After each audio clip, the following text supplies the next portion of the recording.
big L. Take my hand on the spinuses, start to rock and motion. This is way out of kilter here. This is PL segment here, and that's tender.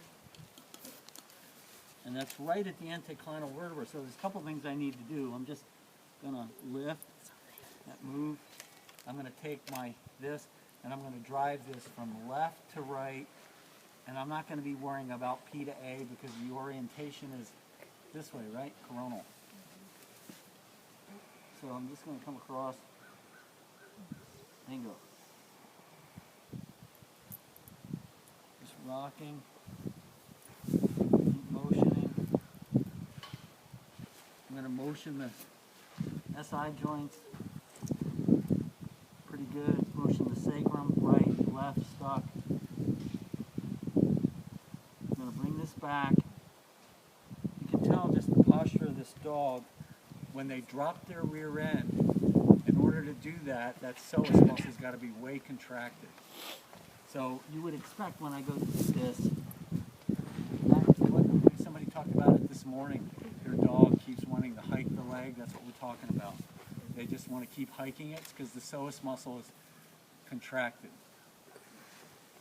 I'm going to roll the toes.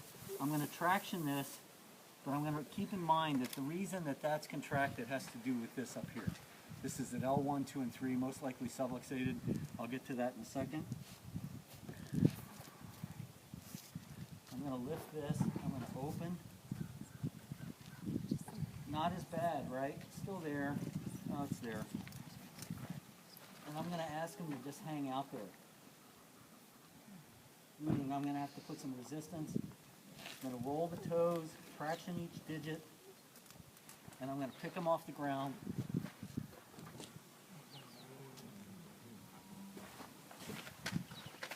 And that's when you're resetting.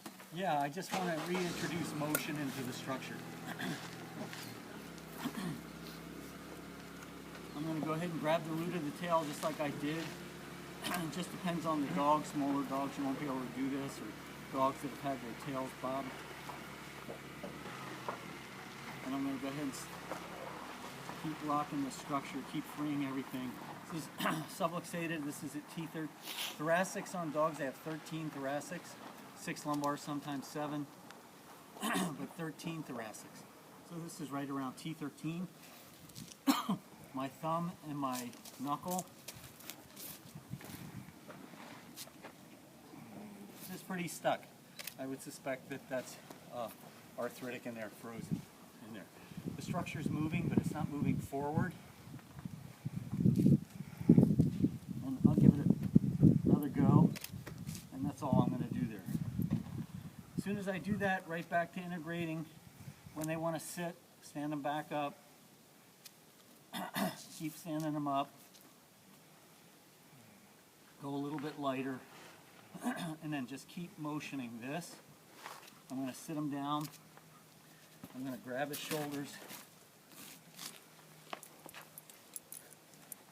Motion that. And open the chest up.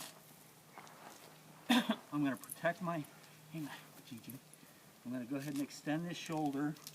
They do fixate in the shoulder joints. And the reason they do that is that they're going to jump from something high, a porch, down to the ground. And when the shoulder compresses, the humeral head will fixate forward of the joint and the musculature will load.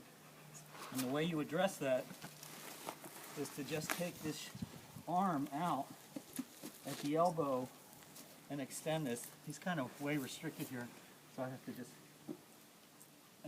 set those. Jay, do you see that type of thing happen with cats a lot too? You don't see it as much with cats. You know, cats are incredibly nimble. It's most of their stuff is more energetic, neurologic, where with a dog you can get a lot of structural fixation. So this you gotta take out. I'm gonna really push that out, and it's like that. When they're out, they're really audible. I had a dog one time. The owner was walking along a railroad track, and she walked down along the railroad track down into a stream bed, but the dog stayed on the trellis, the cross. So the hill went down. She walked down, the dog was up. She said it was around 14, 15 feet. And the dog saw her down there and just launched himself off and just went down the hill.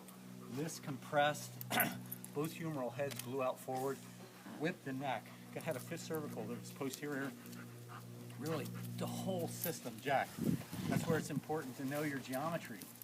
So when you study Sue Brown, you say, why do you study the geometry? Because you realize, wow, the forces went through there, the whole tetrahedrons. You start to see the tetrahedrons through all the structure, and you realize the whole thing had the torque. And when you look at that, you realize, whoa, the whole system is jacked. Are they subluxated? Obvious. But you need to think more comprehensively about how this force went through there. So both shoulders went forward, humeral head went down, extended, and then all the way through the pelvis. So the first thing we did is to take this and set both of them, boom, boom, reset C5 and C6, and we were off, we were good. Come on, Gigi. Most dogs are pretty good about this. You start off slow, you're right under the occiput with the heel of your hand, and you're just tractioning.